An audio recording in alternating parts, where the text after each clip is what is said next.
سورہ توبہ cassette number 51۔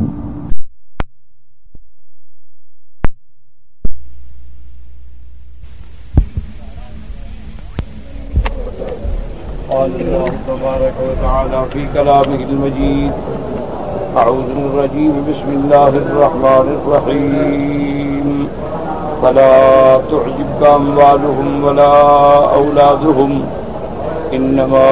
يريد الله ليعذبهم بها تعالى لرسوله صلى الله عليه وسلم فلا تعجبك أموالهم ولا أولادهم كما قال تبارك وتعالى ولا تمدن عينيك إلى ما متعنا به أزواجا منهم زهرة الحياة الدنيا لنفتنهم فيه ورزق ربك خير وأبقى وقال تبارك وتعالى يحسبون أنما نمدهم به من مال وبنين نسارع لهم في الخيرات بل لا يشعرون۔ اللہ تبارک و تعالی نے ان آیات مبارکہ میں اپنے نبی اپنے حبیب سیدنا محمد مصطفیٰ صلی اللہ علیہ وسلم کو فرمایا کہ حضور صلی اللہ علیہ وسلم میرے پیارے نبی آپ اس تعجب پہ نہ پڑیں کہ ہم نے کافروں کو مال اولاد کیوں دیا ہے، آپ ان کی طرف توجہ نہ فرمائیں کہ یہ دنیا کی زندگانی میں ان کو جو ہم نے دیا ہے نعمتیں یہ بھی ہماری طرف سے امتحان ہے۔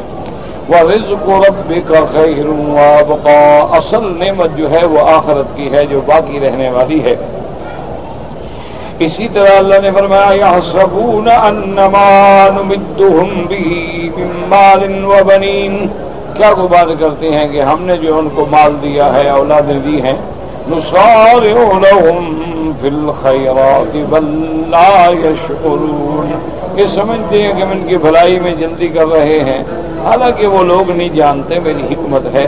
کبھی میں مال و اولاد دے کے فتنے میں مبتلا کر دیتا ہوں، کبھی لے کے فتنے میں مبتلا کر دیتا ہوں۔ تو اولاد تو سب کو ملتی ہے، جیسے میں نے عرض کیا تھا نا کہ یہ نظام عالم ہے کہ اللہ نے ایک دنیا پیدا کی ہے،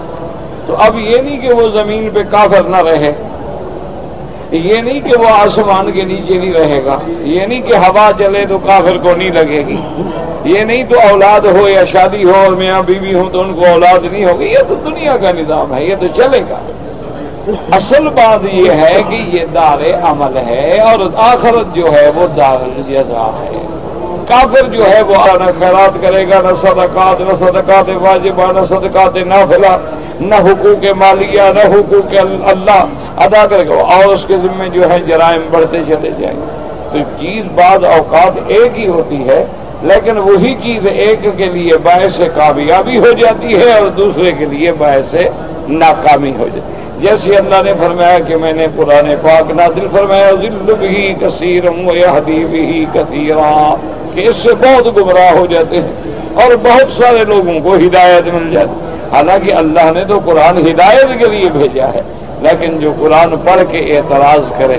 جو قرآن پڑھ کے مخالفت کرے، جو قرآن پڑھ کے اس کے تراجم میں تحریف کرے، تو ان کے لیے اب عذاب اور وبال ہو جائے گا، اور جو قرآن پڑھ کے ہدایت پکڑے، عمل کرے، ایمان لے آئے، اس کے احکام پہ چلے، اس کے لیے قرآن جو ہے نور و ہدایت بن جائے گا۔ اس لیے اللہ نے فرمایا کہ میرے محبوب اس دنیا کی زندگانی میں آپ توجہ نہ فرمایا کریں، یہ سب میری حکمتیں ہیں، ہم نے ان کو اس فتنے میں ڈالا ہے،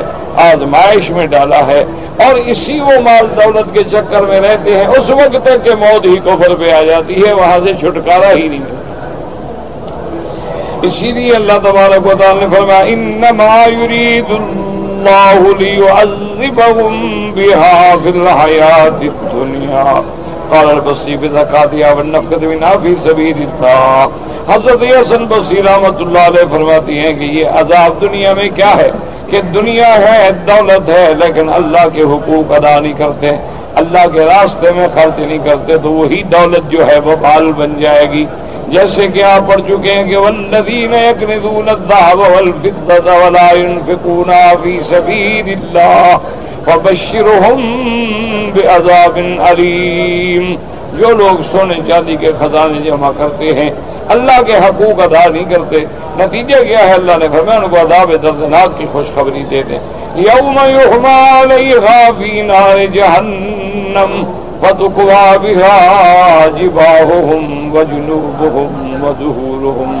ھذا ما کنزتم لانفسکم فذوقوا ما کنتم تکنزون. قیامت میں اسی سونے چاندی کو گرم کر کے ان کے داغ دیے جائیں گے، ان کی جانبین پہ داغ دیے جائیں گے، ان کی پیشانیوں پہ داغ دیے جائیں گے، ان کی پشت پہ داغ دیے جائیں گے. لیکن جن مومنوں کو اللہ نے دولت دی، اب حضرت عثمان کی کتنی بڑی دولت ہے لیکن ہر جگہ اسلام کے کام آئی. مدینہ منورہ میں مسجد بنانی ہے، حضور صلی اللہ علیہ وسلم نے فرمایا کنواں خریدنا ہے، حضور صلی اللہ علیہ وسلم نے فرمایا تبوک کے لشکر کے لیے تیاری کرنی ہے. ہر جگہ عثمان غنی رضی اللہ تعالیٰ عنہ نے اپنی دولت کو لٹا دیا. تو مسلمان کا اور کافر کا یہ فرق ہوتا ہے. اسی طرح یاد رکھیں گے مسلمان کو بھی دکھ ملے گا، کافر کو بھی دکھ ملے گا، لیکن مومن سمجھتا ہے میرے اللہ کی طرف سے ہے اور صبر کرتا ہے تو مومن کے گناہ دھل جاتے ہیں. اور کافر جو ہے اس کو دنیاوی اسباب پہ محمول کرتا ہے اور اپنے منعم حقیقی اللہ کو بھول جاتا ہے، تو اسی کے لیے وہ چیز جو ہے وہ عذاب و وبال بن جاتی ہے. اب اس کے بعد مفسر رحمۃ اللہ علیہ فرماتی ہیں وقال قتادہ ھذا من المقدم والمؤخر تقدیرہ فلا تعجبک اموالہم ولا اولادہم فی الحیاۃ الدنیا انما یرید اللہ لیعذبہم فی الآخرہ. حضرت قتادہ رحمۃ اللہ علیہ فرماتی ہیں کہ الفاظ کے مطابق تو اسی طرح آیت ہے لیکن معنی کے اعتبار سے مقدم و مؤخر ہے. تو اصل معنی کیا ہے کہ آپ کو ان کا مال و اولاد جو ہے تعجب میں نہ ڈالے دنیا میں، فی الحیات الدنیا. انما یرید اللہ لیعذبہم فی الحیات الدنیا وتزہق انفسہم وہم کافرون. جریر رحمۃ اللہ علیہ نے بھی اسی قول کو اچھا سمجھا ہے اور یہی قول زیادہ قوی ہے. وتزہق انفسہم وہم کافرون. تزہق مانا روح نکالی جاتی ہے، ان پر موت آتی ہے. اے ویرید ان یمیتہم حین یمیتہم علی الکفر لیکون ذلک انکارہم وشد لعذابہم عیاذا باللہ من ذلک وہذا یکون من باب الاستدراج لہم فیما ہم فیہ. اللہ تبارک و تعالیٰ پھر ان کو اسی حالت کفر میں موت دیتے ہیں کیونکہ کفر میں مرنا جو ہے ان کے لیے سب سے بڑی سزا ہے اور سب سے بڑا عذاب ہے. اعاذ باللہ، اللہ پناہ عطا فرمائے. تو یہ استدراج بھی ہوتا ہے. اب دیکھیں شیطان کی کتنی لمبی زندگی ہے تو کیا فائدہ، اس کو لمبی زندگی میں فائدہ ہو رہا ہے یا عذاب بڑھ رہا ہے. اسی طرح دیکھیں کہ دجال کے پاس کتنی قوات استدراجیہ ہوں گی کہ وہ دریاؤں کو کہے گا چل پڑیں گے، زمینوں سے کہے گا خزانے نکالو، زمینیں خزانے نکال دیں.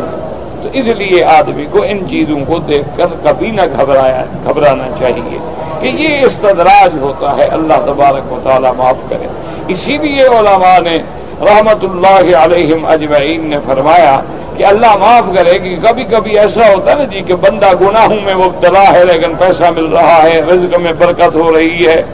فصل زیادہ ہو رہی ہے، کاروبار میں نفع ہو رہا ہے، اور وہ شراب میں، زنا میں، جوئے میں، گناہ میں مبتلا ہے، تو سمجھے کہ زیادہ اللہ کی پکڑ آنے والی ہے. کہ یہ سب سے بڑا عذاب ہے کہ آدمی گناہوں میں ڈوبا ہوا ہو اور پیسہ ملے، رزق ملے، اولادیں ملیں. تو یہ کوئی خوشی کی بات نہیں بلکہ یہ زیادہ خطرے کی بات ہے.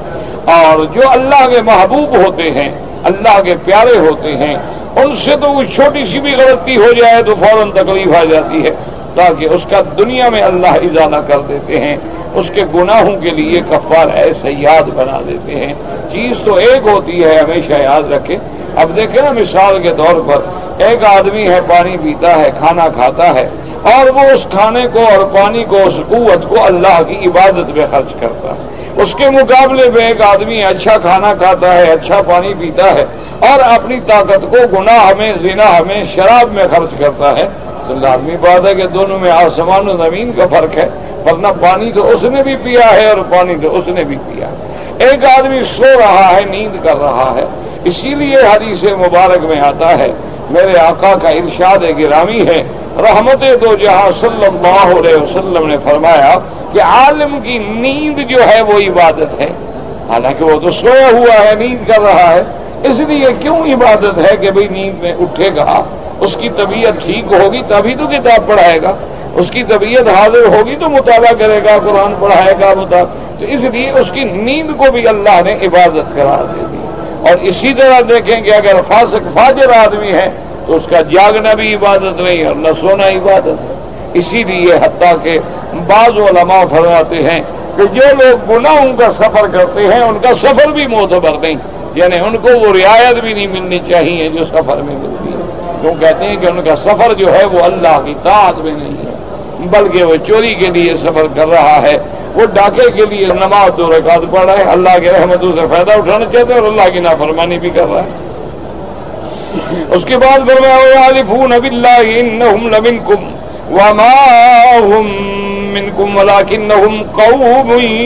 يَفْرَقُونَ لَوْ يَجِدُونَ مَلْجَأً أَوْ مُغَارَاتٍ أَوْ مُدَّخَلًا لَوْ إِلَيْهِ وَهُمْ يَجْمَعُونَ وَرَبِّهِمْ وَهَلَئِهِمْ أَنَّهُمْ يَحْلِفُونَ بِاللَّهِ إِنَّهُمْ لَمِنكُمْ يَمِينًا مُؤَكَّدَةً وما هم منكم أي في نفس الأمر ولكنهم قوم يفرقون هو الذي حملهم على الحلف۔ اب اللہ پاک خبر دیتے ہیں اپنے پیارے نبی سیدنا محمد الرسول اللہ صلی اللہ علیہ وسلم کو کہ میرے مدنی یہ کافروں کی پریشانی، یہ کافروں کا رونا پیٹنا، یہ کافروں کا ڈرنا اور آپ کی خدمت میں آ کے قسمیں کھانا کہ ہم پکے مومن ہیں، یہ مومن نہیں ہے، یہ تو بس جان بچانے کے لیے قسمیں کھا رہے ہیں۔ چونکہ منافقوں کی عادت یہ تھی، وہ یہ سمجھتے تھے کہ دیکھو ہم مسلمان بنے ہوئے ہیں، اگر تو مسلمان کامیاب ہو گئے ہم کہیں گے ہم آپ کے ساتھ ہیں، اور اگر مسلمان ناکام ہو گئے ہم کہیں گے ہم تو آپ کے ساتھ نہیں ہیں۔ اسی لیے کہ منافق جو ہے ہر وقت پریشان۔ جب بدر میں حضور صلی اللہ علیہ وسلم کو کامیابی ہو گئی تو سارے حضور کے ساتھ آ گئے، اور جب احد میں شکست ہو گئی تو سارے بھاگنے لگ گئے، کیونکہ یہ منافق کا کام ہوتا ہے۔ مومن کہتا ہے بھئی نفع ہے، نقصان ہے، فتح ہے، شکست ہے، منشت ہے، مکرہ ہے، سرا ہے، ذرہ ہے، لیل ہے، نہار ہے، اللہ اور اللہ کے رسول کی اطاعت کرنی ہے ہر حال۔ اس لیے واللہ یعلم انک الرسول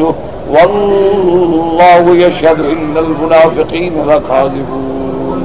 اتخذوا ایمانہم جنہ۔ اللہ نے فرمایا میرا مدنی صلی اللہ علیہ وسلم جب آپ کے پاس منافق آتی ہیں اور آگے کہتی ہیں کہ ہم گواہی دیتی ہیں کہ آپ اللہ کے رسول ہیں، اللہ نے فرمایا میرا مدنی آپ تو باقی اللہ کے رسول ہیں، لیکن اللہ گواہی دیتا ہے یہ منافق جو ہیں یہ جھوٹے ہیں، یہ کلمہ نہیں پڑھے، ان کے اندر کوئی ایمان شیمان کوئی نہیں، یہ تو منافقین ہیں یظہرون الاسلام و یبطنون الکفر۔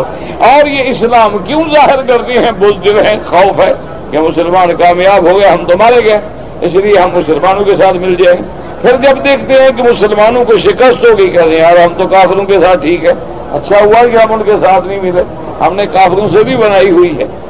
سارا ان کا جو ہے بزدلی ہے، خوف ہے اور نفاق ہے۔ اس لیے اللہ نے یہاں فرمایا کہ یحلفون باللہ انہم لمنکم، یعنی قسمیں کھاتی ہیں تاکید کے لیے، وما ہم منکم، یہ آپ کے ساتھ نہیں ہیں، ولکنہم قوم یفرقون، یہ تو خوف کرنے والے بزدل لوگ ہیں۔ یجدون ملجأ او مغارات او مدخلا ولوا الیہ وهم یجمعون۔ لو یجدون ملجأ ای حسنا یتحسنون به وحرزا یتحرزون به۔ میرا مدنی اگر ان کو کوئی جائے پناہ مل جائے، ملجا کا معنی ہوتا ہے جائے پناہ، کوئی قلعہ مل جائے حفاظت کے لیے، او مغارات وہی الذی فی الجبال، یا جیسے پہاڑوں میں کوئی سرنگ مل جائے اور کوئی پغار مل جائے، او مدخل ولو وهو صرف باللوط والنفق، ان کو کوئی سرنگ مل جائے، قال ذلك بالثلاثة ابن عباس مل جائے، وقال الله إليه وهم يجمعون أي يسرعون في ذئاب منكم إنما يخالطونكم كرها لا محبة وودوا أنهم لا يخالطونكم ولكن للضرورة أحكام ولهذا لا يزالون في هم وحزن وغم لأن الإسلام وأهله لا يزال في عز ونصر ورفعة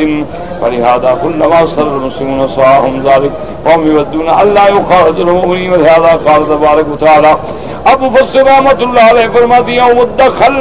یعنی اگر ان کو کوئی نفق مل جائے. یہ تینوں جو ہیں حضرت ابن عباس مجاہد قتادہ نے یہی ترجمہ فرمایا. لَوَلَّوْا إِلَيْهِ یہ منافق وہاں بھاگ جائیں. وَهُمْ يَجْمَعُونَ يَجْمَعُونَ کا معنی يَسْرَعُونَ فِي ذِهَابِكُمْ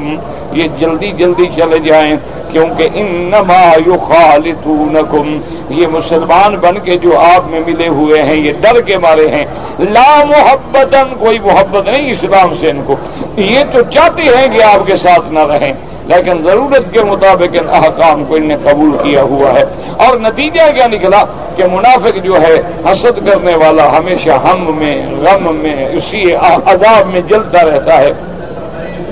کیونکہ اللہ تبارک و تعالیٰ نے اسلام کو اور اس کے اہل کو ہمیشہ عزت دی ہے, مدد دی ہے اللہ نے اور بلندی دی ہے. اور جب مسلمانوں کو کوئی کامیابی ہوتی ہے خوش ہوتے ہیں تو ان کو بڑی تکلیف ہوتی ہے. وہ ہم یودون یہ منافق چاہتے ہیں کہ آپ کے ساتھ کبھی نہ رہیں. اچھا یاد رکھیں گے یہ اللہ پاک نے مثال بیان کی کہ میرا محبوب ان کو تو کوئی قلعہ مل جائے, ان کو تو کوئی غار مل جائے, ان کو تو کوئی سرنگ بھی مل جائے تو بھاگ جائیں گے. یہ مانا نہیں ہوتا کہ واقعی سرنگ میں بھاگ جائیں. مانا یہ ہے کہ اگر ان کو کوئی موقع مل جائے, اگر ان کو تحفظ کا یقین ہو جائے تو ایک دن بھی مسلمانوں کے ساتھ نہ ٹھہرے. یہ تو فوراً بھاگ جائیں, یہ تو مجبور ہو کے مسلمانوں کے ساتھ ہیں. اور اسی لیے علماء نے بھی لکھا ہے کہ منافق جو ہوتا ہے وہ نفاق کی وجہ سے ہمیشہ ذلیل و خوار رہتا ہے, اسی لیے وہ ہمیشہ جلتا رہتا ہے. اب دیکھیں کہ اللہ تبارک و تعالیٰ نے مسلمانوں کو پہلے بدر میں فتح عطا فرمائی, اللہ نے پھر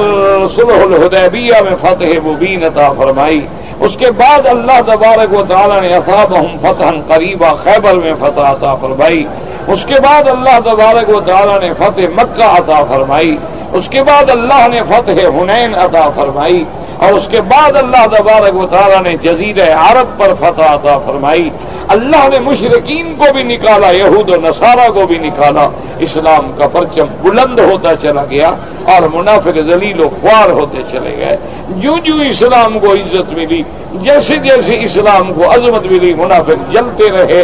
مرتے رہے. اور قیامت تک یہی ہوگا کہ جو اسلام سے دشمنی کرے گا, جو اللہ کے دین سے دشمنی کرے گا, اللہ کا کچھ نہیں بگاڑ سکتا. یریدون لیطفئوا نور اللہ بافواہہم یہ کافر چاہتے ہیں کہ پھونکے مار کے اللہ کے اس نور کو بجھا دیں,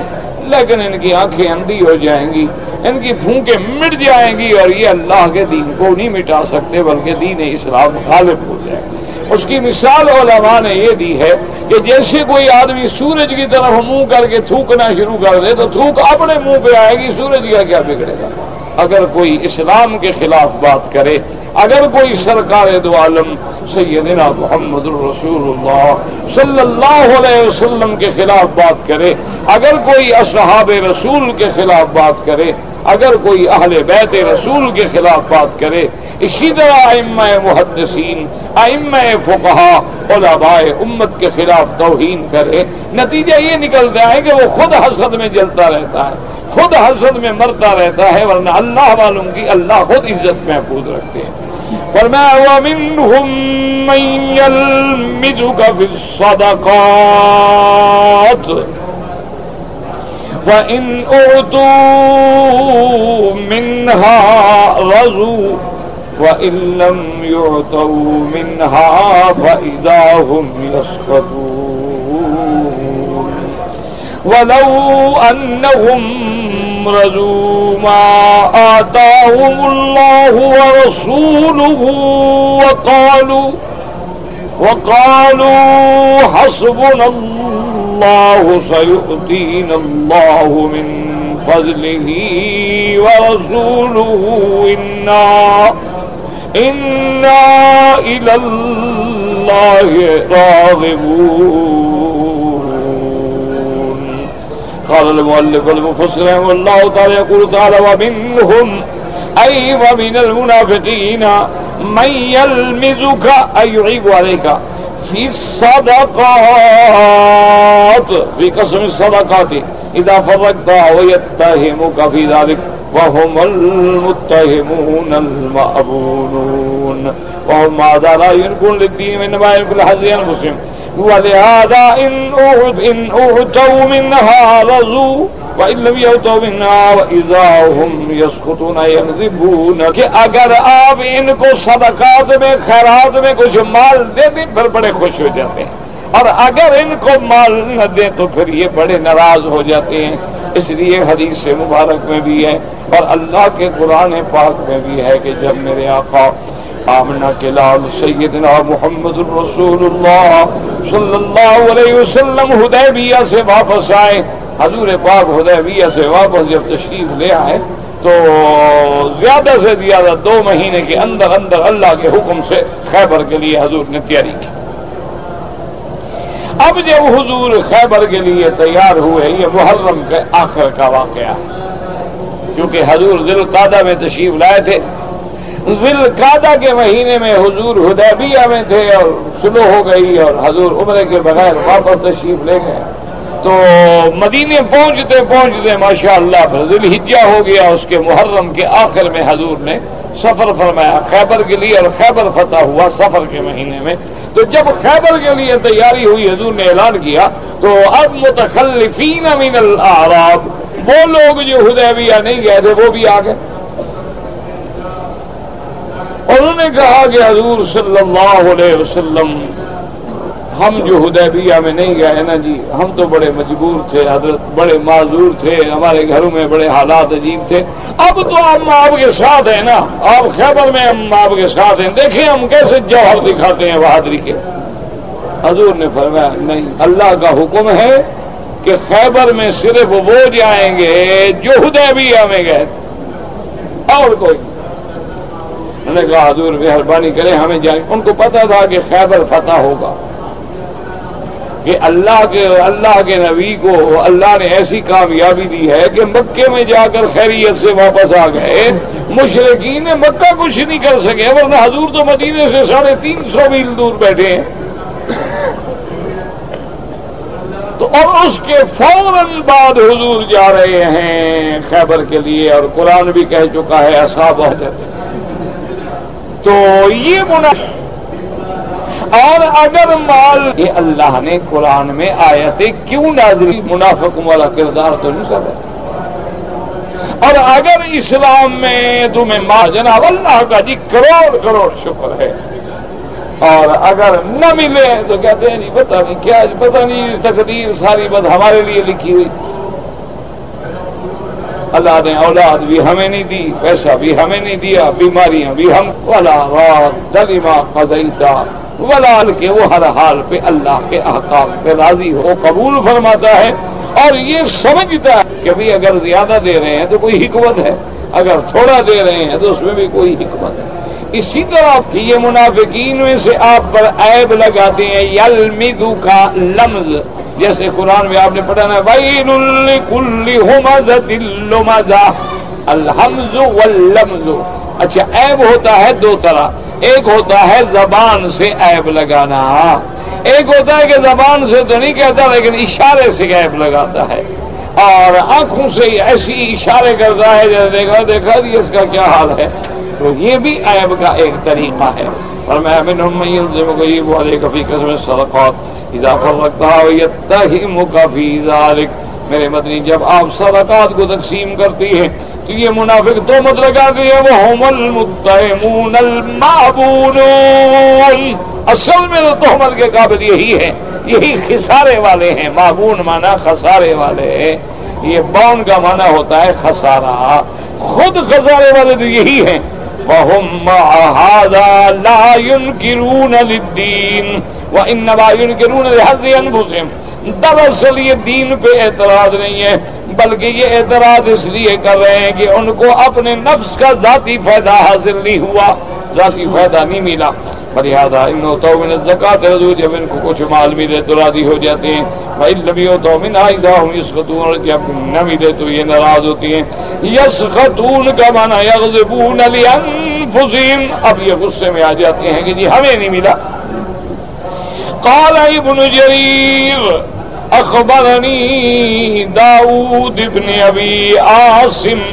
قال أتي النبي صلى الله عليه وسلم بصدقة فقسمها ها هنا وها هنا حتى ذهبت. قال ووراءه رجل من الأنصار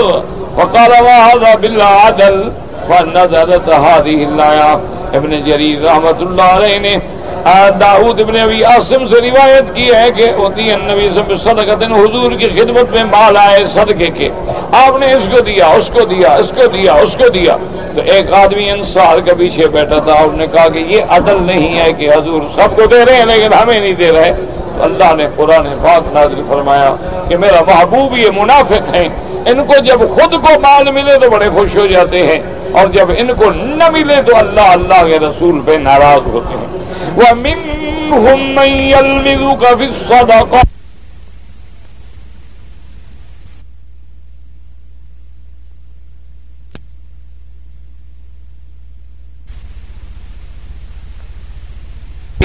وَذُكِرَ لَنَا أَنَّ رَجُلًا مِنْ أَهْلِ الْبَادِيَةِ حديث عادٍ بِعَرَبِيَّةٍ وَأَتَى النَّبِيَّ صلى الله عليه وسلم وهو يقسم ذهبا وفضة فقال يا محمد والله إن كان الله أمرك فما عدلت. فقال النبي الله صلى لك فمن ذا الذي يعدل عليك بعدي. ثم قال النبي الله احذروا هذا واشبعوا فإن في أمتي يشبه هذا يقرؤون القرآن لا يجاوز تراقيهم فإذا خرجوا فاقتلوهم ثم إذا خرجوا فاقتلوهم ثم إذا خرجوا فاقتلوهم. اب روایت مبارک میں آتا ہے کہ ان رجلا من اہل البادیۃ، ایک بدو یعنی دیہات میں رہنے والا عربی تھا، حضور صلی اللہ علیہ وسلم کی خدمت میں آیا. وہو یقسم ذهبا وفضة، میرے آقا سرکار دو عالم صلی اللہ علیہ وسلم آپ جو تھے سونا چاندی تھا تقسیم کر رہے تھے، دے رہے تھے لوگوں کو. اس کے بعد جب اس نے دیکھا کہ سب کو دے رہے ہیں اور مجھے نہیں دیتے تو اس نے کہا کہ یا محمد صلی اللہ علیہ وسلم واللہ لئن کان اللہ امرک ان تعدل، اللہ نے آپ کو حکم دیا ہے کہ عدل کریں، لیکن نعوذ باللہ آپ عدل نہیں کر رہے، مجھے نہیں دیا سب کو دے رہے ہیں. حضور صلی اللہ علیہ وسلم ناراض ہوئے.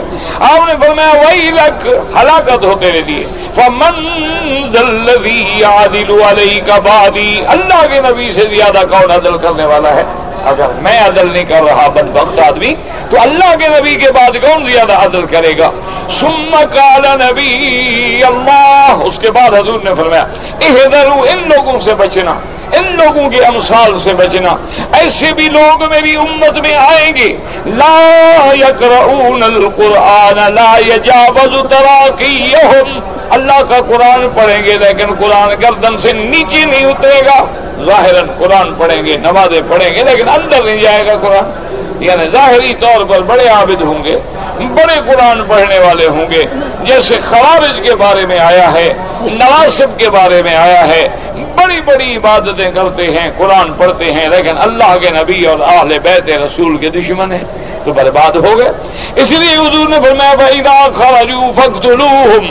جب اس قسم کے لوگ نکلیں اور اللہ کے نبی پہ اعتراض کریں، اللہ کے نبی کے فیصلوں پہ اعتراض کریں تو یہ خوارج ہیں، یہ دین سے نکلنے والے ہیں. ان کی سزا یہ ہے کہ ان کو قتل کرو، جہاں بھی ملے ان کو قتل کر دو. وذكر لنا أن نبي الله صلى الله عليه وسلم كان يقول والذي نفسي بيده ما أوتيكم شيئا ولا أمنعكموه انما انا خازن. حضور نے فرمایا میرے صحابہ سن لو، مجھے قسم ہے اس ذات کی جس کے قبضہ ہے قدرت میں میری جان ہے، میں جو کچھ دیتا ہوں میں اپنے منشے سے نہیں دیتا، اللہ کا حکم ہے، میں تو صرف خزانچی ہوں دینے والا. اصل تو اللہ کا حکم ہے، اللہ تبارک و تعالیٰ کا امر ہے. یہی وجہ ہے کہ میرے آقا آمنہ کی لال سیدنا محمد رسول صلی اللہ علیہ وسلم کی سب سے محبوب بیٹی ہے، آپ کی سب سے پیاری بیٹیوں میں بیٹی سیدہ فاطمہ الزہرا رضی اللہ تعالی عنہا کی جب شادی ہوئی، پتہ ہے حضور نے کیا جہیز دیا بی بی فاطمہ کو؟ ایک آپ کو دیا چمڑے کا سرانہ چمڑے کا تھا اور اندر جو ہے نا جی کھجور کا پھول بھرا ہوا تھا، ایک چادر، ایک چکی ہاتھ سے آٹا پیسنے والی، حضور صلی اللہ ایک جناب مٹی کا گھڑا اور ایک کٹورا پانی کا، یہ ہے جائیداد جو حضور نے دی بی بی فاطمہ الزہرا۔ اور میرے محبوب کی جب وفات ہوئی ہے تو حضور کی جائیداد کیا ہے؟ آپ کی زرہ جو ہے وہ بھی یہودی کے پاس رہن پڑی ہے، جو بعد میں حضرت علی نے چھڑوائی ہے، سواری ہے، تلوار ہے، اور حضور صلی اللہ علیہ وسلم کا قرآن مقدس ہے، یہ چیزیں ہیں۔ اور آپ نے فرمایا یہ حضرت علی کو دیتے ہیں رضی اللہ تعالی عنہ وارضاہ۔ اور ساتھ فرما دیا کہ نحن معاشر الانبیاء، ہم جتنے اللہ کے نبی گزرے ہیں، لا نرث ولا نورث، نہ ہم کسی کے وارث بنیں گے نہ ہمارا کوئی وارث بنے گا۔ انما ترکناہ فہو صدقۃ، اگر ہمارے حصے کی کوئی جائیداد ہے تو وہ اللہ کے راستے میں صدقہ ہے، خیرات ہے، وہ کسی کے لیے کوئی تقسیم نہیں کی جائے گی۔ حضور صلی اللہ علیہ وآلہ آلہ وصحبہ وسلم نے کوئی جائیداد نہیں چھوڑی۔ اور سیدنا ابی بکر رضی اللہ تعالی عنہ افضل بعد النبی المصطفیٰ صلی اللہ علیہ وسلم، حضور کے بعد ساری کائنات میں سب سے افضل سیدنا ابو بکر ہیں۔ آپ کی وفات کا جب وقت آیا، آپ نے اپنے گھر والوں کو بلا کے فرمایا کہ میری دو چادریں جو ہیں پرانی، ان کو غسل دے دو، ان کو دھو کے رکھ لو، موت آ جائے تو مجھے اسی میں کفن دے دینا۔ تو گھر والوں نے کہا کہ حضرت کیا ہے کہ دو چادریں، چلو اتنی توفیق تو اللہ نے دی ہے، دو چادریں بیت المال سے ہی نہیں منگا لیتے۔ اور فرمایا اللہ کے بندے، اگر اللہ راضی ہے تو پرانی چادریں بھی کافی ہیں، اور رب ناراض ہو تو قبر میں نئی چادریں چھڑا دیں گی۔ اصل بات تو یہ ہے کہ اللہ راضی ہو جائے تو قبر باغ جنت ہے، چاہے چادر دو یا کفن ملے نہ ملے، اور رب ناراض ہو جائے، ریشمی کفن بھی پہنا ہو تو کیا فائدہ دے گا؟ اس لیے فرمایا یہ نئی چادروں کی ضرورت جو ہے وہ زندہ لوگوں کو ہے، مرنے کے بعد مجھے کیا ضرورت ہے نئی چادروں؟ اسی لیے حضرت علی رضی اللہ عنہ اور حضرت عمر رضی اللہ عنہ جب دیکھتے تھے تو روتے تھے، کہتے تھے ابو بکر تم نے اپنے بعد آنے والوں کو اتنی مشکل میں ڈال دیا ہے کہ خدا جانے ہم امتحان میں پورے ہوں گے کہ نہیں۔ کہ تم نے جیسے زندگی گزاری ہے اللہ کے راستے میں، اب اللہ جانے ہم تیرے نقش قدم پہ چل کے کامیاب بھی ہو سکتے ہیں یا کامیاب نہیں ہو سکتے ہیں۔ تو بہرحال اللہ تبارک و تعالی رحمت فرمائے، اللہ کے نبی کے عدل پہ، آپ کے انصاف پہ، آپ کی تقسیم پہ اعتراض کرنا جو ہے وہ منافق کا کام ہے۔ وَهَذَا الَّذِي ذَكَرَهُ قَتَادَةُ يُشْبِهُ مَا رَوَاهُ الشَّيْخَانِ من حدیث زوری نبی صلی اللہ علیہ وسلم نبی سیدنا فی قصۃ بالخویصرہ واسمه ہرقوس لما اتر نبی اسمین قصب غنائم حنین فقال له اعدل فانك لم تعدل فقال لقد خبت وخسرت ان لم اكن اعدل ثم قال قد راه مقفيا انه يخرج من ذئذي هذا قوم يعكر وحدكم صلاته مع صلاتهم وصيامهم وصيامهم يمرقون من الدين ملوك السامن الرمية فأينما لقيتموهم فاقتلوهم فإنهم شر قتلى تعظيم السماء۔ یہ صحیح حدیث ہے جو مسلم میں بھی ہے، جس کو امام مسلم رحمۃ اللہ علیہ نے اور امام بخاری رحمۃ اللہ علیہ نے نقل فرمایا ہے۔ حبیب سعید کی روایت میں آتا ہے ذی الخویصرہ کے قصے میں، اس کا نام تھا ہرقوس، اس آدمی کا نام ہے ہرقوس۔ جب حضور غنائم حنین تقسیم فرما رہے تھے تو حضور صلی اللہ علیہ وسلم نے بعض مکے کے سرداروں کو 100 اونٹ جو ہے عطا فرمایا۔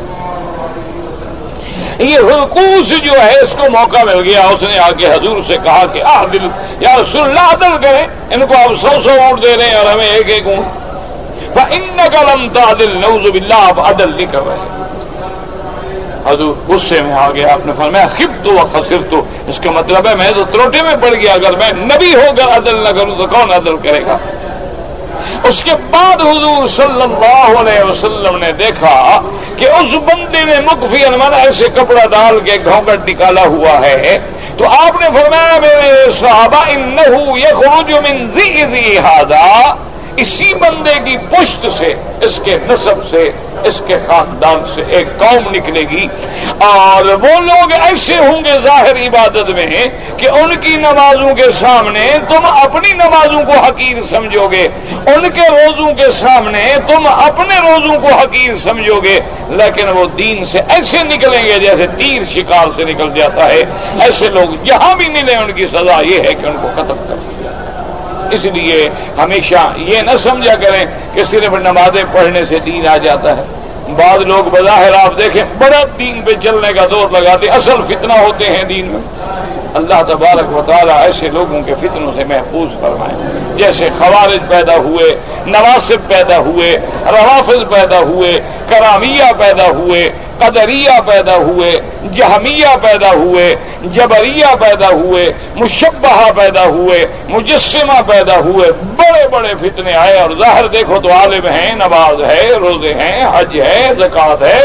اور اتنے پابند ہیں شریعت کے کہ آدمی دیکھ کے حیران رہ جائے، لیکن سب سے بڑے گمراہ ہیں۔ اللہ تبارک و تعالیٰ ایسے فتنوں سے محفوظ فرما دے۔ وذكر بقية الحديث ثم قال تبارك وتعالى منبها لهم على ما هو خير لهم من ذلك۔ اب اللہ تبارک و تعالیٰ نے اپنے بندوں کو تنبیہ فرمائی کہ تمہارے لیے بہتر کیا ہے۔ وَلَوْ أَنَّهُمْ رَضُوا مَا آتَاهُمُ اللَّهُ وَرَسُولُهُ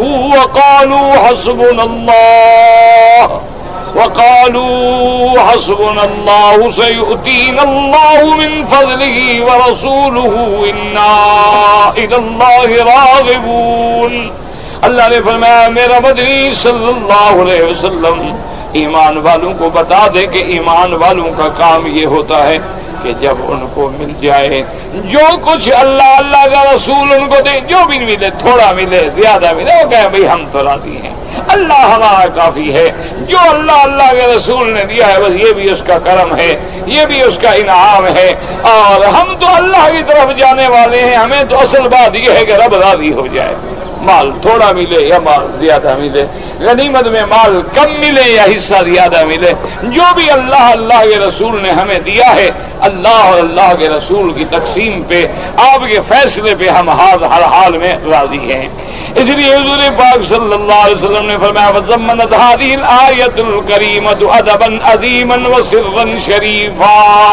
یہ آیت کریمہ جو ہے اس میں بہت بڑا اللہ نے ادب سکھلایا ہے، اور اس میں کامیابی کا بہت بڑا راز ہے کہ بندے کو ہر حال میں اللہ کے رسول کی تقسیم پہ راضی ہو۔ اب دیکھیں نا، ایک آدمی غریب ہے، ایک امیر ہے، اچھا دو بھائی ہوتے ہیں، ایک بھائی امیر ہے، ایک غریب ہے، اچھا باپ غریب ہے، بیٹا غنی بن گیا، اولادیں جو ہیں باپ امیر تھا، اولادیں غریب بن گئے، اچھا بہت بڑے بڑے عالم ہیں لیکن کھانے کو محتاج ہیں، بہت بڑے بڑے علماء ہیں بیچارے مسجدوں میں پڑے ہوئے ہیں اور لوگوں کی بھیجی ہوئی روٹی کھاتے ہیں، اور جاہل جو ہیں ان کے گھروں میں 10 کھانے پکتے ہیں۔ یہ سب اللہ کی تقسیم ہے، ہر حال میں بندے کو اللہ کی تقسیم پہ راضی ہونا چاہیے۔ رضینا قسمت الجبار فینا، اللہ کی تقسیم پہ ہم ہر حال میں راضی ہیں۔ کسی کو مال دیا، کسی کو علم دیا، کسی کو حسن و جمال دیا ہے، کسی کو دولت دی ہے، یہ اس کا نظام ہے۔ آپ دیکھیں بڑے بڑے غریب خاندان ہیں لیکن بڑے خوبصورت، بڑے بڑے امیر خاندان ہیں بدصورت۔ یہ اللہ کا نظام ہے، یہ سمجھ سے بالا ہے، اس دولت کا تعلق جو ہے نا علم سے ہے۔ یہ ساری تقسیم ہے اور اس کی ہر تقسیم بندے کے لیے اس کا عدل ہے، فضل ہے، رحم ہے، کرم ہے۔ فرمایا حیث جعل الرضا بما آتاه اللہ ورسولہ والتوکل علی اللہ وحدہ، مومن کو ہر حال میں راضی برضا ہو کہ جو اللہ نے دیا ہے اسی پہ راضی ہوں، اور ہر حال میں اللہ تبارک و تعالیٰ پہ توکل کرے، اللہ تبارک و تعالیٰ پہ آسرا کرے۔ وہ چاہے تو تھوڑے میں برکت ڈال دے، وہ چاہے تو زیادہ لے کے واپس۔ وَقَالُوا حَسْبُنَا اللَّهُ، اللہ کافی۔ وَكَذَلِكَ الرَّغْبَةُ إِلَّا وَحْدَهُ فِي التَّوْفِيقِ وَإِطَاعَةِ الرَّسُولِ وَامْتِثَالِ أَوَامِرِهِ وَتَرْكِ زَوَاجِهِ وَتَصْدِيقِ أَخْبَارِهِ وَالِاكْتِفَاءِ بِآثَارِهِ۔ اور اسی طرح اللہ تبارک و تعالیٰ نے اپنے بندوں کو ادب سکھایا کہ اللہ کی توحید اور میرے محبوب کی اطاعت کریں، اور میرے محبوب جو حکم دیں ان کو پابندی سے پکڑ لیں، اور میرے محبوب جن چیزوں سے روکیں ان کو رک جائیں، اور میرے محبوب جو خبر دیں اس کی تصدیق کریں، اور میرے محبوب کا جو طریقہ ہے آپ کے نقش قدم پہ چلیں، بل اکتفاء بآثارہ، حضور کے قدموں پہ چلیں، اسی میں تمہاری کامیابی ہے، اور اسی میں مومن کے لیے ہر حال میں کامرانی و کامیابی ہے، باقی دنیا ہے۔ اسی لیے آتا ہے کہ جنگ حنین میں جب کچھ لوگوں نے اعتراض کیا، حضور صلی اللہ علیہ وسلم نے تمام انصار مدینہ کو جمع کروایا، سارے انصار جب آ گئے حضور نے خطبہ پڑھایا، انصار پہلے کھڑے ہو گئے، انہوں نے کہا یا رسول اللہ ہماری ایک درخواست سن لیں، ہمیں بھی پتہ لگا ہے کہ ہمارے کچھ نوجوانوں نے اعتراض کیا، لیکن چھوکرے ہیں، بچے ہیں، نئے نئے دین میں داخل ہوئے ہیں، ان بیچاروں کو پتہ نہیں تھا، ہم نے کوئی اعتراض نہیں کیا۔ پھر حضور صلی اللہ علیہ وسلم نے بتلایا کہ اصل میں مکے کے لوگ جو ہیں وہ فتح مکہ کے بعد اسلام لائے، اور وہ بڑے بڑے سردار تھے قریش کے، تو ہم نے تالیف قلب کے لیے ان کو زیادہ مال دیا ہے تاکہ وہ یہ نہ سمجھے کہ مسلمان ہو گئے ہم تو غریب ہو گئے، مارے گئے، بھوکے ہو گئے، بلکہ یہ سمجھے کہ اسلام نے ہمیں عزت دی ہے تاکہ وہ زیادہ سے زیادہ اسلام میں آ جائیں۔ اور تم تو الحمدللہ پکے ایمان والے ہو، تمہیں تو دو تب بھی مومن، نہ دو تب بھی مومن۔ اور اس کے بعد حضور صلی اللہ علیہ وسلم نے فرمایا کہ یا انصار المدینہ، آپ نے فرمایا مدینے والوں بات سنو، اگر دنیا والے اونٹ لے جائیں، گائے بکری، دولت سونا چاندی لے جائیں، اور تم محمد مدنی کو ساتھ لے جاؤ تو کیا تم اس بات پہ راضی ہو؟ تو صحابہ نے کہا رضینا رضینا، حضور بالکل ہم راضی ہیں، بالکل ہم راضی ہیں، اس سے بڑی خوش قسمتی کیا؟ حضور نے فرمایا اللہ کے بندے وہ مال لے جائیں گے، تمہارے ساتھ تو محمد عربی جائیں گے صلی اللہ علیہ وعلا آلہ واصحابہ وسلم۔ دعا کریں اللہ ہمیں بھی اپنے فیصلوں پہ راضی ہونے کی توفیق دیں، اللہ پاک اپنے حبیب کی اتباع نصیب فرمائیں، اور حضور کی غلامی میں موت آ جائے۔ اللہ اکبر۔ کہتا ہے کہ اگر کسی انسان کی اولاد جو ہے وہ پیدا ہونے کے بعد فوت ہو گئی، یعنی بچے ہیں چھوٹے ہیں، 1 سال 2 سال 1 ماہ 2 ماہ فوت ہو گئے، بالکل وہ قیامت میں اس کی شفاعت کا ذریعہ بنے گے۔ قیامت والے دن وہ بچے جو ہیں اللہ پاک ان کی شفاعت والدین کے حق میں قبول کرے گا۔ اسی لیے بعض روایات میں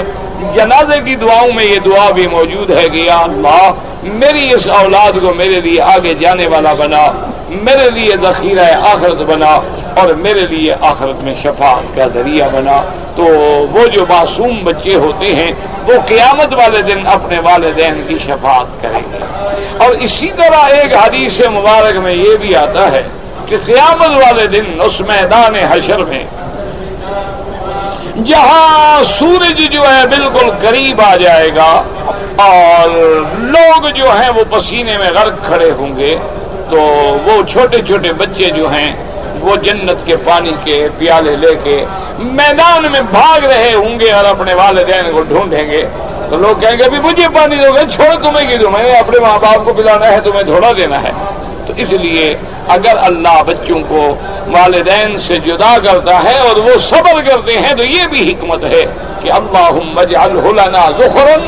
شافعا ومشفعا۔ اسی طرح آتا ہے اللہم اجعلہ لنا فرطا وذخرا واجعلہ لنا شافعا ومشفعا۔ اللہ ہماری اولاد جو ہم سے پہلے گئی ہے ان کو ہمارے لیے ذخیرہ آخرت بنا دے۔ مومن ہر حال میں کامیاب ہے، بچے پہلے گئے تب فائدہ، بچے پیچھے رہ گئے دعا کرو بچے دین والے بن جائیں، وہ والدین کے لیے حج کریں گے، والدین کے لیے عمرے کریں گے، والدین کے لیے خیراتیں کریں گے، اور غریب ہے کچھ بھی نہ کرے تو ہر نماز میں دعا تو کرے گا کہ رب ارحمہما کما ربیانی صغیرا ربنا اغفر لی ولوالدی وللمؤمنین یوم یقوم الحساب۔ اگر کسی انسان کی کسی وقت کی نماز رہ گئی تو یاد رکھیں مثلا صبح کی نماز ہم سو گئے قضا ہو گئی، تو جب آدمی بیدار ہو فوراً نماز ادا کرے، انتظار نہیں کرنی ہے کہ پھر دوسرے دن پڑھوں گا، کیوں پھر موت آ جائے نماز ہی رہ جائے پھر کون پڑھے گا، فوراً قضا کر لیں اور آنے والی نماز سے پہلے قضا۔ اگر دیر ہو گئی ہے ظہر کے بعد کر لے، بہرحال اس کو قضا کرے فوراً۔ کہتے جی کہ خانہ کعبہ میں یا عرب میں جو اقامت پڑھتے ہیں یہ ایک ایک دفعہ اللہ اکبر اللہ اکبر اشہد ان لا الہ الا اللہ اشہد ان محمد رسول اللہ، یہ بھی حدیث میں ثابت ہے، اور اذان کی طرح دو دو دفعہ پڑھنا بھی حدیث میں ثابت ہے، تو اس میں کوئی اعتراض نہیں ہوتا۔ یہ بعض ائمہ کا تفقہ ہے کہ امام احمد بن حنبل رحمۃ اللہ علیہ دو دفعہ پڑھنے کو اذان میں کہہ دیتی ہیں اور ایک ایک والی حدیث کو تکبیر میں کہہ دیتے ہیں تاکہ حضور کی دونوں حدیثوں پہ عمل ہو جائے۔ امام ابو حنیفہ رحمۃ اللہ علیہ اذان کی طرح تکبیر میں بھی دو دو دفعہ حکم دیتے ہیں جو حدیث میں ثابت ہے، کیونکہ جتنی دفعہ اللہ کے کلمات زیادہ نکلیں گے اجر بھی تو اتنی زیادہ ملے گا، کوئی کم تو نہیں ملے گا۔ ایک آدمی کہتا ہے السلام علیکم اتنی ملے گا، ایک آدمی کہتے ہیں السلام علیکم ورحمۃ اللہ اتنی ملے گا، ایک آدمی کہتے ہیں السلام علیکم ورحمۃ اللہ وبرکاتہ تو ثواب اتنی ملے گا، ایک آدمی نے کہا سمع اللہ لمن حمدہ اتنی ملے گا، ایک نے کہا ربنا لک الحمد حمدا کثیرا طیبا مبارکا کما یحب ربنا ویرضی، اور ایک نے کہا الحمدللہ ملء السماوات وملء الارض وملء ما بینہما وملء فیہما وملء ما شئت من شیء بعد، تو جتنے کلمات بڑھتے گئے اتنی اجر بڑھتا گیا، کوئی کم تو نہیں ہوتا گیا۔ تو یہ ائمہ کا فہم ہے اور دونوں طرف احادیث رسول اللہ ہے، اللہ تبارک و تعالی دونوں کو قبول فرمائے۔ اور یہ کوئی جھگڑے والے مسئلے ہیں ہی نہیں، جھگڑنے کے لیے تو وہ لوگ ہوتے ہیں جن کو دلوں میں کدورت ہوتی ہے، دل میں میل ہوتے ہیں، وہ بہانے ڈھونڈتے ہیں کہ کس طرح ہم مسلمانوں کو لڑائیں، اس لیے وہ ایک دوسرے کے عمل پہ اعتراض کرتے ہیں، حالانکہ جمیع ائمہ جو ہیں وہ تابع ہیں حدیث رسول اللہ کے صلی اللہ علیہ وسلم۔ اللہ ہمیں ان کا ادب احترام نصیب فرمائے۔ ایک آدمی نے اپنی بیوی کا پستان منہ میں لے کے چوسا، اگر دودھ بھی آ جائے نکاح نہیں ٹوٹتا، نکاح بڑا پکا ہے، اور لیکن تم یہ کرو نا کہ بیوی سے سارے کام تو نہ لو، بیوی کو بیوی سمجھو، اب اس کو بکری بھی بنا لو، گائے بھی بنا لو، اس سے جہاں بچہ فائدہ اٹھاتا ہے وہ فائدہ بھی تم اٹھانا شروع کر دو تو بچہ غریب کیا پیے گا؟ سارے کام تم بیوی سے نہ لو نا، مہربانی کرو کہ ایک آدھا کام چھوڑ دو بچے کے لیے۔ بہرحال دودھ اس وقت اثر کرتا ہے جب 2 سال کی عمر میں کوئی آدمی پیے تو تب جا کے حرمت رضاعت ثابت ہوتی ہے، جب بڑا ہو گیا ہے تو اب اس سے کچھ بھی نہیں ہوتا۔ عورتوں کو قبرستان جانے سے میرے آقا نے منع فرما دیا، حضور صلی اللہ علیہ وسلم نے منع فرمایا ہے، کیونکہ عورتیں جو ہیں ضعیف ہوتی ہیں، رقیق القلب ہوتی ہیں، اور وہ اس عبرت انگیز مقام کو برداشت نہیں کر سکتی، اس لیے عورت کو اجازت نہیں ہے کہ وہ قبرستان میں جائے، اپنے گھر میں بیٹھ کے اپنے والدین کے لیے دعائیں کرے۔ جی کہ کوئی آدمی کسی کو تعویذ لکھ کر یا جادو کر کے ہلاک کر سکتا ہے، موت و حیات اللہ کے ہاتھ میں، تعویذوں کے ہاتھ میں ہو تو یہ مولوی کسی کو جینے دیں گے نہ؟ اگر یہ جادو والوں کے ہاتھ میں یا تعویذ والوں کے ہاتھ میں آ جائے نا بندے کو مارنا، تو آدھی مخلوق آپ کو زمین پہ نظر ہی نہ آئے۔ یہ موت و حیات کا مالک اللہ تبارک و تعالی ہے، باقی جادو اثر کرتے ہیں اس میں کوئی شک نہیں، نظر بد بھی اثر کرتی ہے، حتیٰ کہ آثار میں آتا ہے کہ نظر بد ایسی بلا ہے کہ بندے کو قبر میں اور اونٹ کو دیگچی میں پہنچا دیتی ہے۔ باقی موت و حیات کا فیصلہ اللہ کے ہاتھ میں ہے۔ جادو بھی ہے دنیا میں، اور اسی طرح بعض لوگ سفلی عمل بھی کرتے ہیں، اللہ ان کے فتنوں سے بچائے۔ اللہ تبارک و تعالی ہمیں ساحرین کے سحر سے اور ماکرین کے مکر سے اور حاسدین کے حسد سے قیامت تک محفوظ رکھے۔ ایک آدمی جلدی میں یا مجبوری کی حالت میں احرام نہیں خرید سکا اور میقات گزر گیا، وہ عمرہ بھی قضا کرے اور دم بھی ادا کرے۔ عمرے پہ رہا تھا، جلدی کس بات کی تھی؟ یعنی عمرے پہ رہا تھا، عمرے کی چادریں تو نہیں خرید سکا، تو باقی کیا خریدتا رہا؟ بپسی کولا، سیون اپ گلے میں ڈالنے کے لیے تھیلا، ہاتھ میں پکڑنے کے لیے بریف کیس، پاسپورٹ بھی نہیں بھولا جلدی میں، ٹکٹ بھی نہیں بھولا جلدی میں، ڈالر بھی نہیں بھولا جلدی میں، صرف احرام کی چادریں بھول گیا ہے شریف۔ عمرہ بھی قضا کرے اور ایک بکری بطور دم بھی حدود حرم میں ذبح کرے تاکہ آئندہ نہ بھولے انشاءاللہ، اسی لیے سزا رکھی گئی ہے۔ جی میرے والد کو ریٹائرمنٹ کے بعد پلاٹ ملا تھا، ہم نے وہ پتہ نہیں کیا، پتہ نہیں کیا نقصان ہو گیا، گاڑی خریدی، اب ہم نے اس کو فکسڈ بینک میں جمع کر دیا ہے، اس پہ جو ملے گا وہ خالص حرام ہے، خالص سود ہے۔ فکسڈ اکاؤنٹ میں پیسے ڈال کے جو پیسے ملتے ہیں وہ خالص سود، 100% حرام ہے، خنزیر سے بھی زیادہ حرام ہے سود۔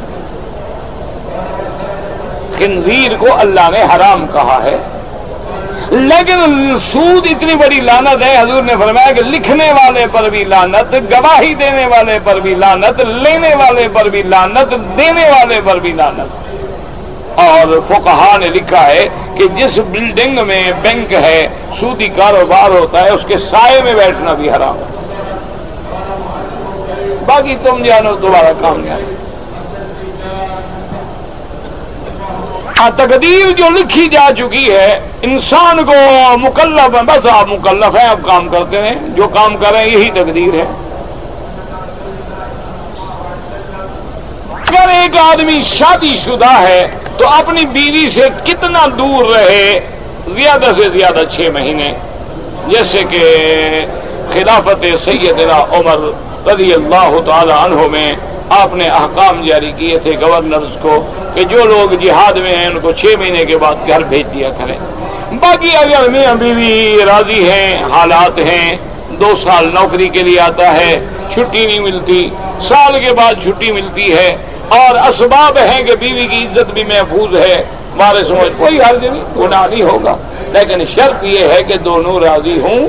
اور دونوں گناہوں میں پڑنے سے بچے رہیں۔ اگر خطرہ ہے تو پھر اس کو نوکری چھوڑ کے اپنے حقوق کا خیال رکھیں۔ اپنے کاروبار میں ناکامی ہوتی ہے، یہ بھی اللہ کی حکمت ہے، کوئی ناکامی نہیں ہے، ناکامی بھی کامیابی ہے، تم نے آپ کو احساس کمتری میں مبتلا کر لیا ہے، اس لیے آدمی پھر کہتا ہے یہ میں تو جو کام بھی کروں گا نا گھاٹا ہوگا۔ جب پہلے سے گھاٹا سوچ لیا ہے تو گھاٹا نہیں ہوگا تو کیا ہوگا؟ آپ اللہ پہ بھروسہ کریں، کثرت استغفار کریں، استغفر اللہ استغفر اللہ، جتنا پڑھ سکتے ہو پڑھو، انشاءاللہ اللہ کی رحمت سے اللہ رزق میں برکتیں عطا فرما دیں گے اور اللہ تبارک و تعالی نقصان کو نفع میں بدل دیں گے۔ گھبرائیں نہیں، مایوس نہ ہوا کریں۔ اگر ایک آدمی اپنی نماز پڑھ چکا ہے پھر وہ نماز قضا پڑھ رہا ہے تو بہرحال امام ابو حنیفہ رحمۃ اللہ علیہ فرماتے ہیں اس کی اقتدا نہ کرے، اور باقی ائمہ کے نزدیک تو نفل بھی پڑھ رہا ہو تو اقتدا جائز ہے۔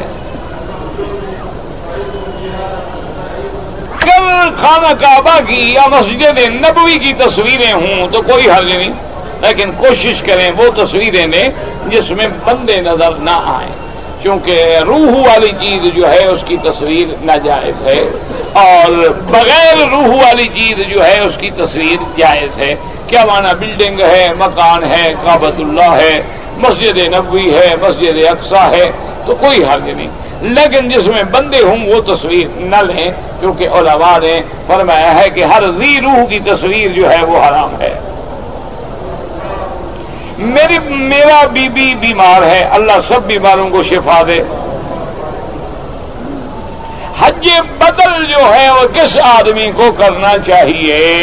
جو آدمی اپنا حج بدل کر چکا ہو اور حج کے احکام اور حج کے مسائل کو بھی سمجھتا ہو، اس کے ذریعے آدمی حج بدل کرائے۔ جو بندہ اپنا حج نہیں کر چکا یا حج تو کر چکا ہے لیکن بیچارے کو احکام مسائل کا پتہ نہیں ہے تو لازمی بات ہے کہ وہ غلطی کرے گا۔ تو حج بدل کرانے کے لیے اس بندے کو بھیجیں جو بندہ خود حج کر چکا ہے اور احکام اور مسائل حج کے بھی جاننے والا ہے، عالم ہے، علم والا ہے، یا اتنا پڑھا لکھا ہے کہ اس کو حج کی کتاب پڑھا دے 2-3 دفعہ تو مسائل سمجھ جائے گا، تو وہ حج بدل کر لے۔ ویسے تو کوئی بھی کرے ہو جائے گا۔ اگر کوئی آدمی مغرب کی اذان کے بعد طواف کی 2 رکعت ادا کر لے جائز ہے، کوئی منع نہیں انشاءاللہ، چونکہ سورج غروب ہو گیا ہے اور سورج کے غروب ہونے کے بعد نماز منع نہیں ہے۔ لیکن امام ابو حنیفہ رحمۃ اللہ علیہ کے نزدیک افضل یہ ہے، وہ فرماتے ہیں کہ سورج ڈوبنے کے بعد سب سے پہلے مغرب کی نماز ادا کرے، کیونکہ یہ وقت ہوتا ہے ملائکہ کے آنے کا اور جانے کا، تو افضل عبادت یہ ہے کہ آدمی اللہ کے فرائض میں داخل ہو، اور جب نماز پڑھ لے پھر پہلے 2 رکعت طواف کے ادا کرے، اس کے بعد 2 رکعت مغرب کی سنت پڑھے، کیونکہ امام صاحب کے نزدیک طواف کی 2 رکعتیں جو ہیں واجب ہیں۔ یہ لوگوں نے جو بنا رکھا ہے نا 2 رکعت نفل اور 2 رکعت نفل کا کیا مطلب؟ یہ نفل تو ہے ہی نہیں کسی کے نزدیک، باقی ائمہ کے نزدیک سنت ہے۔ اصل میں چونکہ طواف نفلی ہوتا ہے سمجھتے ہیں 2 رکعت بھی نفل ہے۔ امام ابو حنیفہ رحمۃ اللہ علیہ کے نزدیک یہ واجب الطواف ہے، اور باقی ائمہ کے نزدیک 2 رکعت جو ہیں وہ سنت ہیں۔ بہرحال غروب شمس کے بعد پڑھ سکتے ہیں، لیکن احناف کے نزدیک افضل یہ ہے کہ سورج ڈوبنے کے بعد پہلے آدمی مغرب کی نماز ادا کرے اور اس کے بعد پھر طواف کے 2 رکعت ادا کرے۔ اگر کوئی آدمی بال سفید ہو جائیں تو کالا رنگ لگا سکتا، افضل یہ ہے اور جمہور کا مسئلہ یہ ہے کہ نہ لگائے۔ کو بعض علماء نے لکھا ہے کہ حضرت حسین رضی اللہ تعالیٰ عنہ بھی کالا خضاب لگاتے تھے، اور بعض تابعین سے بھی روایات میں آتا ہے، لیکن جمہور علماء اور ائمہ کی رائے یہی ہے کہ کالا خضاب نہ لگائے۔ وہ بعض لوگوں سے جو نقل ہے وہ مجاہد تھے جہاد کی وجہ سے اور دشمنوں کے سامنے اپنے آپ کو تندرست ظاہر کرنے کے لیے، افضل یہ ہے کہ آپ کالے سے بچ جائیں، باقی مہندی لگا لیں یا مہندی میں کوئی اور کلر ڈال لیں۔ کالی مہندی تو کالا رنگ ہے نا بابا، یہ کیا ہے جو مہندی کالا کرے تو حرام ہے اور ٹیوب کالا کرے تو حلال ہے؟ کالا رنگ ہے، کوئی کرے، مہندی کرے یا رنگ کرے یا توا لگا کے کرے۔ اگر کسی نے مہندی لگائی ہے یا کلر کیا ہے وضو ہو جاتا ہے۔ بینکوں میں جو ہمارے پیسے ہوتے ہیں اور زکوٰۃ کٹتی ہے